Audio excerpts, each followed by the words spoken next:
నేను ఈ యొక్క సమాజంలో రెండు రకాల మనుషులను ఎల్లప్పుడూ బాధతో ఉండడం నేను గమనించాను. మొదటి రకం స్వచ్ఛమైన మనసు గలవారు. రెండో రకమైన మనిషి నమ్మకంగా ఉండేవారు. ఈ రెండు రకాల మనుషులు ఈ సమాజంలో ఎల్లప్పుడూ బాధతోనే ఉంటారు.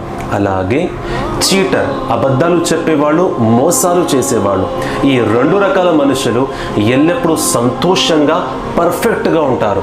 ఎందుకంటే వారు జీవితంలో ఎల్లప్పుడూ మోసం చేయడమే వారికి పని. గుర్తుపెట్టుకోండి, ప్రళయం రోజున, తీర్పు ఇచ్చే రోజున సృష్టికర్త అయిన అల్లాహ్ మీ జీవితంలో సంతోషాలు నింపుతాడు. వారు సంతోషంగా ఉన్నారు కదా అని మీరు కూడా మోసాలు చేయడం, అబద్ధాలు చెప్పడం ప్రారంభం చేయకండి. తీర్పు రోజున మీరు కళ్ళారా చూస్తారు. మీ చేతుల్లో ఆనందం ఉంటుంది, వారి చేతుల్లో దుఃఖం ఉంటుంది.